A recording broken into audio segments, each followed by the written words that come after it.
2024 ND3 Miata Club with the Brembo BBS Recaro package. Full mod list, as always, is down in the description. The main thing that actually changed here between the last track day and this track day is that I got the OKBs, that's the offset knuckle bushings from Supermiata installed, as well as a proper track alignment from Track Spec Autosports in Fremont, and they did an awesome job. I actually have 3.5 degrees of negative camber in the front and 2 degrees of negative camber in the rear. That is following the actual alignment specifications for track use from Supermiata, and also have 7.5 degrees of caster at the front. Now, as soon as I got out of the shop, out of Track Spec, and I was driving my car, I immediately noticed two things. Number one, the steering had much better feedback, and it was heavier. That's due to the increased caster, because before that I was like 6.5 degrees of caster, and we went up to 7.5 now. And then the second thing is the front end was so much sharper, much more immediate, and that's due to the increased camber, because before the OKBs I was at 2 degrees of negative camber, and now I'm at 3.5. We're out here with Lightspeed. Use code JABAL for $25 off your next Lightspeed track event. Now, as you can see on my dash, it was a super hot day, 105 degrees right now, and luckily my car actually was handling it fine. I don't have any aftermarket cooling added, but you know, the coolant temp was totally fine. I just had to be mindful of the brakes, because the brakes were giving out, you know, the incredible heat. This is not a very brake heavy circuit like Laguna Seca is, but just with the added heat from the day, it wasn't helping things. I've now done a couple sessions. This is still the first day. Having to do a little bit of correction, quite a bit of elevation change, and on and off camber turns at Thunderhill, which keeps things interesting. But when I first get out of track, I like to actually do the first several sessions by myself. I know that I'm going to learn a lot more by riding along with an experienced driver, a friend who can show me the line, some tips, but just first having some comfort with the track and memorizing it is the first step for me in order to help all those various factors stick. Now, when I was first new to tracking, I actually would do a ride-along first, but now that I have more experience and I understand, you know, more fundamentals about lines and things like that, and how do you handle elevation change, I like to give it a stab on my own first to memorize the track, and then when I sit with someone else, then there isn't as much new information coming by. Oh, here's the track layout and such, and I can really focus on just those details. So over the course of the day, just been shaving time off. Already we're 1.5 seconds faster than my prior best lap of the session, 1.6. This turn always I find funny, because they say, yeah, just like run over it, ignore the berm, like straighten it out.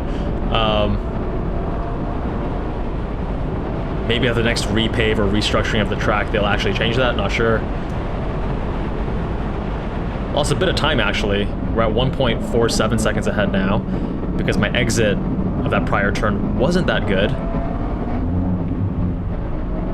Don't love my line there either. It was a little bit, it could have been a smoother single arc, and as you can see, we lost even more time. We're only 1.21 seconds ahead, but that's okay. Those are the finer details that we're gonna dial in when I'm riding passenger, or when I'm now trying to fine-tune my line now that I've learned the track. But we're still quite a bit faster, 2:16.05. Now we're riding passenger with my buddy Alex. He is also driving an ND Miata. This is actually an ND2. It is far more modded. It has aero, it has MCS coilovers with 12K spring rates in the front, 6K in the rear, and we also have wider 245 section width rubber with proper 200 tread wear tires. And what I just want to point out here is just track etiquette, right? So this 987 came in front of us. We're now behind him. And as you're gonna see, what oftentimes happens when you're in an underpowered car that's faster in the corners, and also with the driver mod, more importantly than anything, but slower on the straights, like right now the Cayman is pulling away, is that it can be very frustrating when slower drivers don't want other cars to pass them.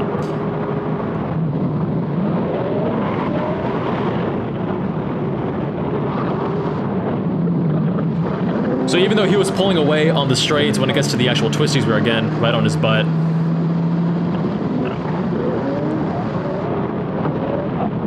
So now we've been behind him for over a lap, and now look, we finally get a point by right there. But then He hits the throttle and pulls away. It's like, bro, your car's a lot more powerful.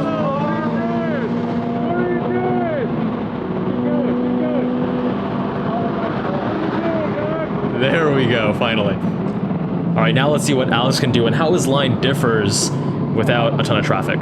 So right here, right off the bat, you can see that it's more of a single wider arc with less steering input. G87 M2 also gave a point by, but also is not letting off the throttle enough. Okay, there we go. Now he's... There we go. Alex gives him a wave, love it.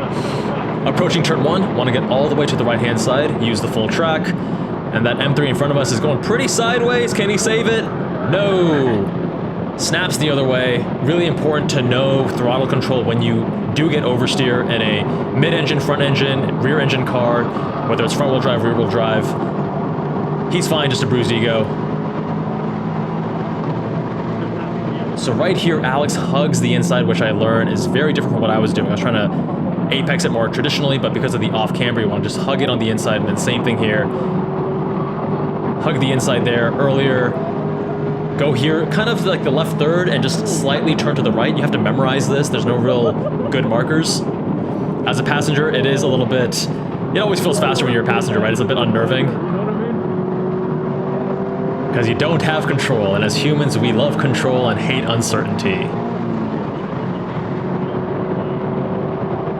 And this is a corner that he just flat out. Stickier rubber helps a lot. The aero also helps a bit, but it's mostly just the stickier rubber. The exit here is also kind of blind, but you can just see the sliver of the berm. You want to aim for that, and boom, you track out, use the whole thing, can carry so much speed. That was a huge unlock for me, just learning that line. It, again, takes some time to work up to it because it is still kind of blind.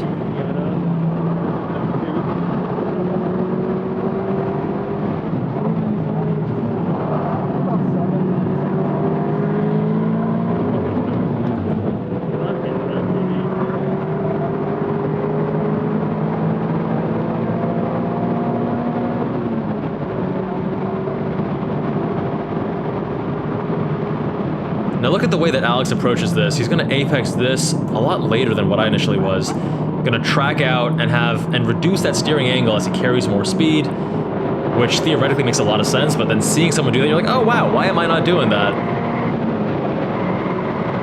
So great stuff. After riding passenger with Alex and watching him turn on the heater to help the car cool off a bit better, can't really see the time on his aim solo just based on the angle.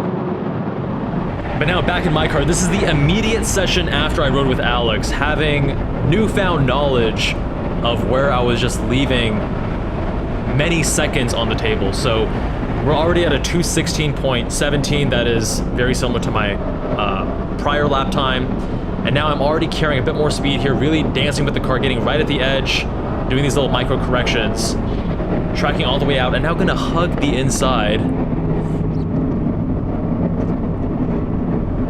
Carrying a bit more speed, but still could have carried more speed still.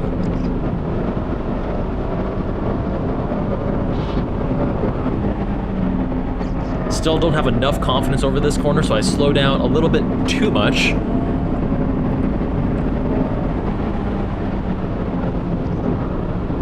But you can see we're already 3/10. Wow, just from that corner, 5 to 6/10. So really was over slowing previously. This corner as well, I'm gonna slowly increase the speed here. I did a bit of a lift there. Now we're 1 second faster. Now here you have to look very carefully for that sliver of the berm at the exit. You can see barely just the beginning of the blue and white. You want to aim for parallel to that line. I didn't fully track out, but I'm now using more of the track width, which allows me to enter the corner and exit the corner with much more speed.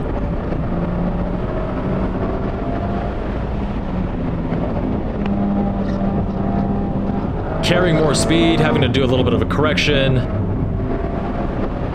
Definitely loving the changes to the car. There's still more to mod on this car, but already that increased camber, having these Tecna Coilovers, which are full stiff in the front and about 5 clicks away from full stiff in the rear, feels so much better than stock. Trying to apex this a little bit later now.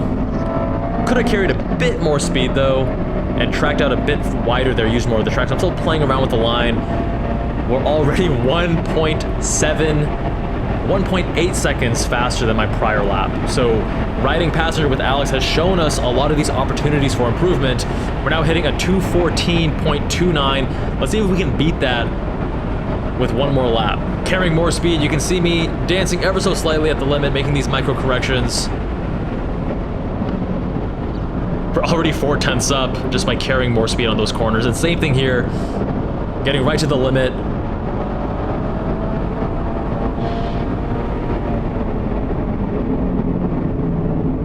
It's also a little bit cooler now compared to the earlier laps where it was 105. We're now at 94. Still quite toasty, but a little bit easier on the car. Right here, as you approach bypass, you start on like the left third, and then you have a slight like 5 to 10 degree angle to your steering wheel.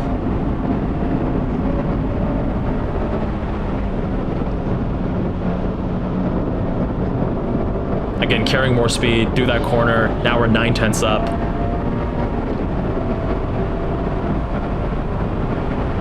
Here, approaching turn 8. Lift actually more, because you can see from my delta, I was close to a second up, and now I'm only 9/10 up.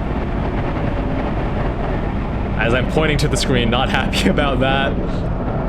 But carrying more speed here on turn 9, which is good. Still not using the full track width. Again, a lot of this is like repetition, so as you do more laps, you're gonna understand and be familiar with the track more and more.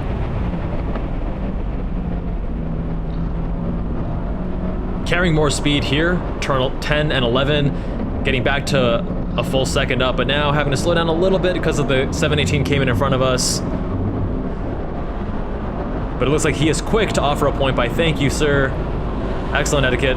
Give him a little wave to say thank you. And up ahead, you can see an NA1 NSX in red with that big wing. That is Vince. Was actually set to review his NA1 NSX at Sonoma, and we were in the car and everything, and then I just couldn't fit. Anytime I clutched out, my left thigh would hit the steering wheel, and I was like, yeah, I just don't feel comfortable going on track like that. But across the line, we're now 2:13.17. There's still more time to be had on this course, of course, with this car. Now, I want to wrap up with one final ride-along with Mario Lento. He's a professional race car driver, all-around great guy, and his line is very similar to Alex's because Alex actually learned from Mario. So you're going to see that even though he's driving a C7 Corvette, it's a very similar line to what Alex and I are doing in the ND Miata.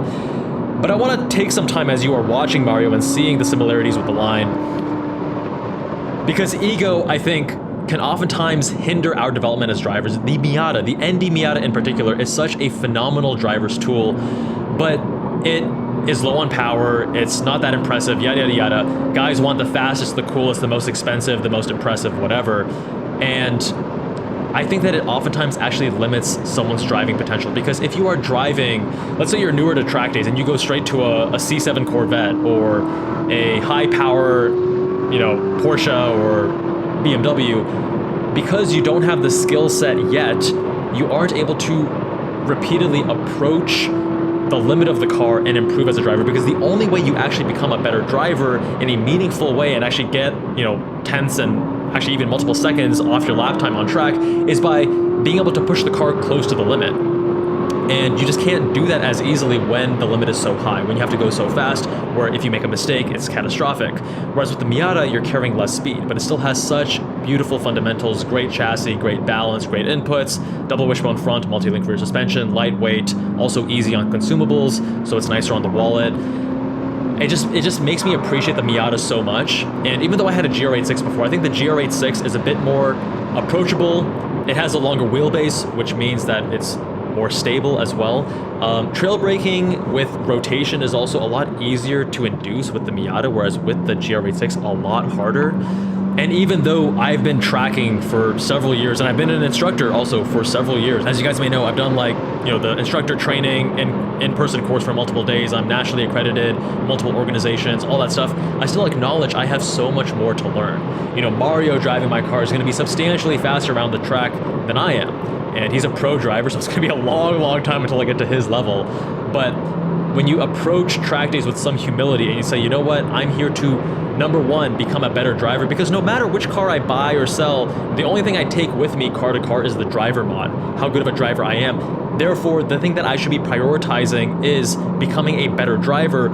That's the approach I take to my car selection. That's why I use an ND Miata. Even though I could track my Lotus Emira or I could track a Porsche or whatever, I'm able to push the Miata close to the limit repeatedly.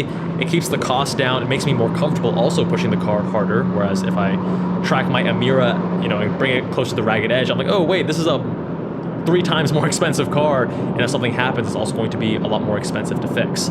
So keep that in mind when you're selecting your next track vehicle. Much love, my friends, and I'll see you all in the next one.